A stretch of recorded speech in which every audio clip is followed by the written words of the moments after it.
اللہ الرحمن الرحیم۔ آپ کے زمانۂ خلافت کے فتوحات۔ حضرت عثمان غنی ذو النورین رضی اللہ تعالیٰ عنہ کے زمانۂ خلافت میں بھی اسلامی فتوحات کا دائرہ برابر وسیع ہوتا رہا۔ چنانچہ آپ کے زمانۂ خلافت کے پہلے سال یعنی 24 ہجری میں رہ فتح ہوا۔ خراسان کا ایک شہر ہے جو آج کل ایران کا دارالسلطنت ہے اور اسے تہران کہتے ہیں۔ 26 ہجری میں شہر صابور فتح ہوا۔ معاویہ جو حضرت عمر فاروق رضی اللہ تعالیٰ عنہ کے دور خلافت میں ملک شام کے گورنر تھے، انہیں حضرت عمر رضی اللہ تعالیٰ عنہ سے کئی بار یہ درخواست پیش کی تھی کہ بحری بیڑا کے ذریعے قبرص پر حملہ کی اجازت دی جائے، مگر آپ نے اجازت نہ دی۔ لیکن جب معاویہ کا اصرار بہت زیادہ ہوا تو آپ نے حضرت عمرو بن العاص رضی اللہ تعالیٰ عنہ کو لکھا کہ آپ سمندر اور بادبانی جہازوں کی کیفیت مفصل طریقے سے لکھ کر مجھے روانہ کریں۔ انہوں نے لکھا، میں نے بادبانی جہازوں کو دیکھا ہے جو ایک بڑی مخلوق اور اس پر چھوٹی مخلوق سوار ہوتی ہے۔ جب وہ جہاز ٹھہر جاتا ہے تو لوگوں کے دل پھٹنے لگتے ہیں، جب وہ چلتا ہے تو عقل مند لوگ بھی خوف زدہ ہو جاتے ہیں۔ اس میں اچھائیاں کم اور خرابیاں زیادہ ہیں۔ اس میں سفر کرنے والوں کی حیثیت کیڑوں مکوڑوں جیسی ہے، مگر یہ سواری کسی طرح جھک جائے تو عموماً لوگ ڈوب جاتے ہیں اور اگر بچ جاتے ہیں تو اس حال میں ساحل تک پہنچتے ہیں کہ کانپتے رہتے ہیں۔ حضرت عمر رضی اللہ تعالیٰ عنہ نے جب حضرت عمرو بن العاص رضی اللہ تعالیٰ عنہ کا خط اس مضمون کو پڑھا تو معاویہ کو لکھا کہ یعنی قسم ہے خدائے تعالیٰ کی، میں ایسی سواری پر مسلمانوں کو کبھی سوار نہیں کر سکتا۔ تاریخ الخلفاء 106۔ اس طرح حضرت عمر رضی اللہ تعالیٰ عنہ کے دور خلافت میں قبرص پر مسلمانوں کا حملہ نہیں ہو سکا، لیکن جب حضرت عثمان غنی رضی اللہ تعالیٰ عنہ کا زمانۂ خلافت آیا تو ان کے حکم سے 27 ہجری میں جہاز کے ذریعے معاویہ نے لشکر لے جا کر قبرص پر حملہ کیا، اس کو فتح کر لیا اور جزیہ لینے کی شرط منظور کر لی۔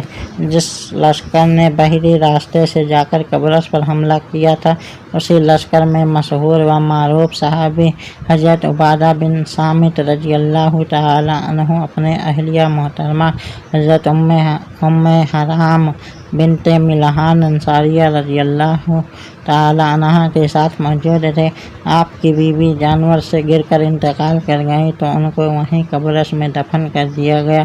اس لشکر کے متعلق اللہ کے محبوب دانائے خفا و غیوب جناب احمد مجتبیٰ محمد مصطفیٰ صلی اللہ تعالیٰ علیہ وسلم نے پیشین گوئی فرمائی تھی کہ عبادہ بن صامت کی بیوی بھی اس لشکر میں ہوگی اور قبرص ہی میں اس کی قبر بنے گی۔ چنانچہ پیشین گوئی حرف بہ حرف صحیح ہوئی، اور کیوں نہ ہو کہ ندی کا بہتا ہوا دھارا رک سکتا ہے، درخت اپنی جگہ سے ہٹ سکتا ہے، بلکہ بڑا سے بڑا پہاڑ بھی اپنی جگہ سے ٹل سکتا ہے، مگر اللہ کے محبوب پیارے مصطفیٰ صلی اللہ تعالیٰ علیہ وسلم کا فرمان نہیں ٹل سکتا۔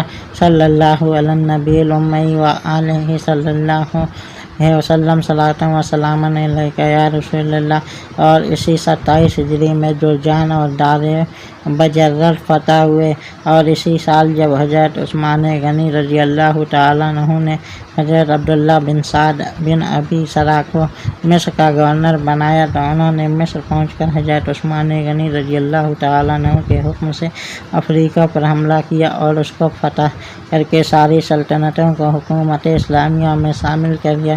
اس جنگ میں اس قدر مال غنیمت مسلمانوں کو حاصل ہوا کہ ہر سپاہی کو 1000 دینار اور بعض روایات کے مطابق 3 ہزار دینار ملے۔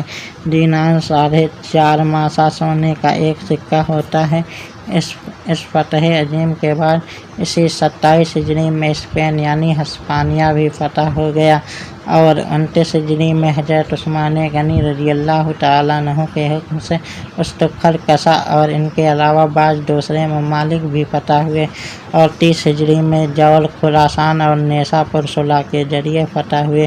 اسی طرح ملک ایران کے دوسرے شہر طوس، سرخس مرو اور بیحق بھی صلح کے فتح ہوئے۔ اس قدر فتوحات سے جب بے شمار مال غنیمت ہر طرف سے دارالخلافت میں پہنچنے لگا تو حضرت عثمان غنی رضی اللہ تعالیٰ عنہ کو ان مالوں کی حفاظت کے لیے کئی محفوظ خزانے بنوانے پڑے اور لوگوں میں اس فراخ دلی سے مال تقسیم فرمایا کہ ایک شخص کو 1,00,000 بدرے ملے، جبکہ ایک بدرہ 10,000 درہم کا ہوتا ہے۔ تاریخ الخلفاء 106۔